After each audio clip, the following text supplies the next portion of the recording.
A woman can't rule Zamunda.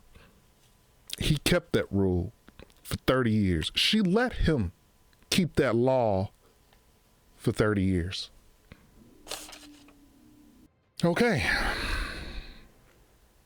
This is spoiler section, straight up and down. Spoiler section, I'm not going to get too into it. I'm just going to tell you the list. Here's what I have of the good and the bad things on here. So let's start with a few of the bad, because there's way more bad than good. That way it doesn't feel as attacking. So good, the good things about coming to America too. All right. Morgan Freeman. Oh, that was a surprise. Good to hear good old Morgan Freeman's voice, man. It really is a good thing. You know what I mean?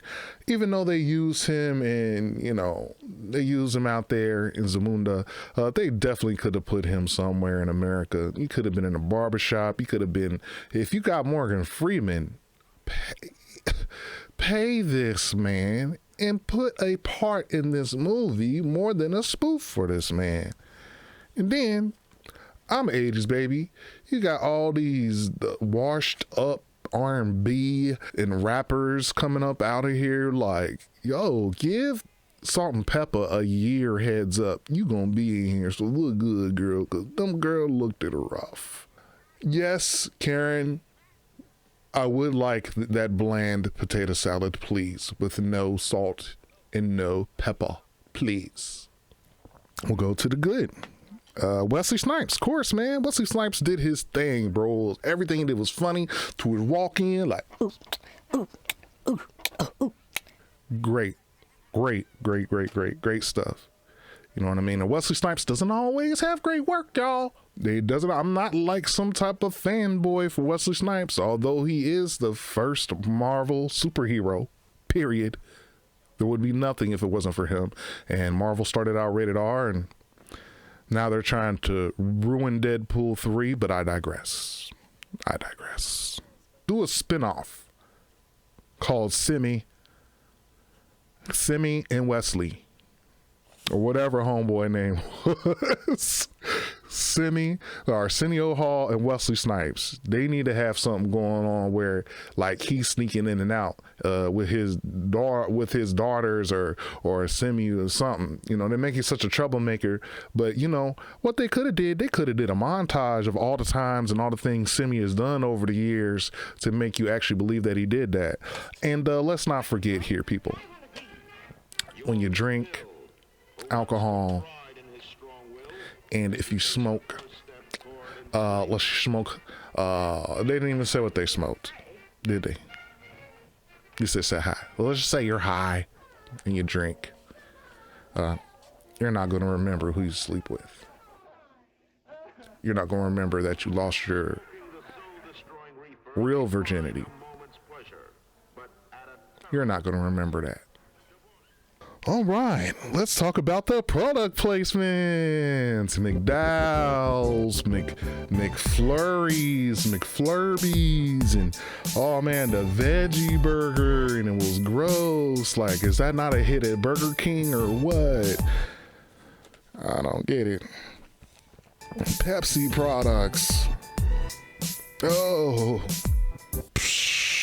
Boop, boop, boop, boop, boop, boop. The plot is stupid. A male heir, when he has 3 daughters, is stupid. It'd been different if they could not conceive children. You know, that would be realistic and something if it hit this heartfelt. Should go into adoption type of thing and actually have an adopted son, or have, like, I don't know, man. This plot is awful. And Baba, some type of voodoo dude that has to tell the future to even get the plot going. Like, when did this turn into some CW show where you had to have a plot device right there at the beginning in the first 2 minutes? Like, oh, who is this interesting character? I've never heard of this interesting character, but we're going to play off like this character was in the original and has always been here, but has not. But we won't explain anything. We'll just say it's some type of boule, voodoo, baba doo doo that can, tell the future. But where was this tell the future dude when Prince Akeem left? Was he consoling his father? What was this guy doing? His mama? What's going on? This dude, this Baba dude. Leslie Jones. There's not enough negative things I can say about Leslie Jones. There's not enough. Everything. Everything. Everything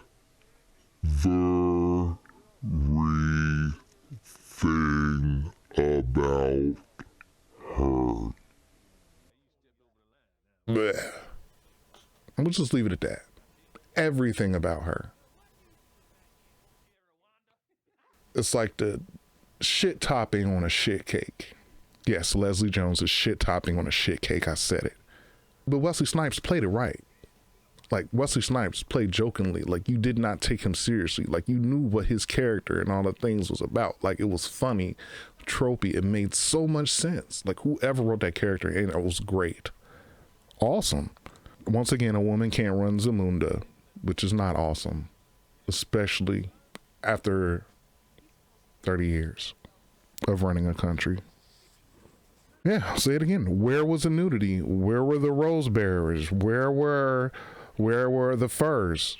You know, where was the, like it's insignificant to even have the lion whisker scene if you're not even, it's like, for what? You're cutting off the whiskers? Oh, I see. I see what happened. He was supposed to kill a lion to get his fur like all of the Joffies or Joffers before him. But Amazoni, Dizazon, whatever this crap is, was like, no, we can't have you out there promoting killing lions. So what we're going to do, we're going to make it where he gets a lion's whisker instead of actually getting lion fur, because we can't be out there hurting lions and promoting hurt towards lions. And you know what? I think this is the future of movies. They're going to be blanded, watered down, unoffensive crap. I want to be offended in some of my movies. I don't want to be offended in just movies about real movements that happened. You know, I don't want to just be offended watching a slavery movie. See, offenses in different ways. Like, I could be offended in a real sense of the word, like people were acting like that. That reminds me of stuff like in police brutality. But dude, if you bring the funny, bring the funny. If this is a comedy, be a comedy. Don't put rules and labels and you can't say that or do that on these shows. That's the reason we like that. Like, there would be no handicap man from In Living Color, Damon Wayans. It will be no handicap man today. You couldn't do it. But people don't realize roles like that opened up people's minds and made them think about themselves. They made them think, you know, I don't know why I act a certain way towards people that are handicapped or people that have mental disorders or are mentally disabled in some way.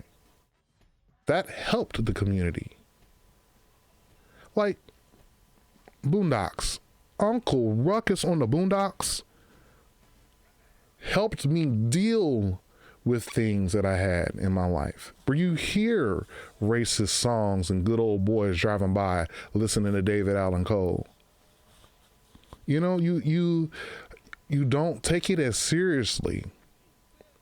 And it doesn't harm you as much because you look at it from an outside view, because these people can't really hurt you. And that's on the other end of the spectrum. I want to know who's racist. I want to know them and have, you know, indifference towards us. I want to know. Give them a platform so we can see these people and weed them out. You may think it's promoting that mind state, but it's not, because anybody that takes on those mind states or those type of things that are said, they were going to do that anyway. regardless if they had a platform or not. That's their thought process, is they're better than everybody else because of just physical features. Just, oof. We said bastard, bastard, bastard over and over, bastard. Bastard son, bastard son, bastard son. You over here making all the millennials, all the millennials and people my age are sitting there getting triggered by you saying bastard the whole time. Dumb. The most childish jokes with no creativity or no, like, and they're all comedians. Most of these guys are comedians. They have the skills. They have that. But guess what? They are comedians, but guess what? They're not funny comedians. None of these people are funny. None of these people are relevant.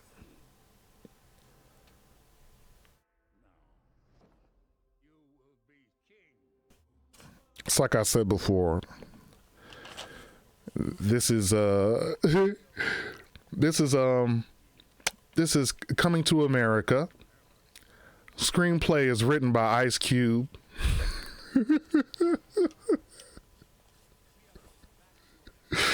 written and produced by Amy Schumer.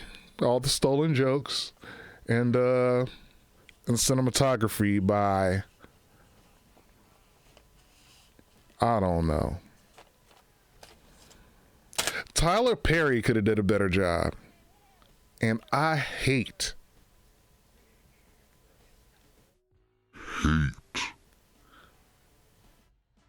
fake ass Tyler Perry.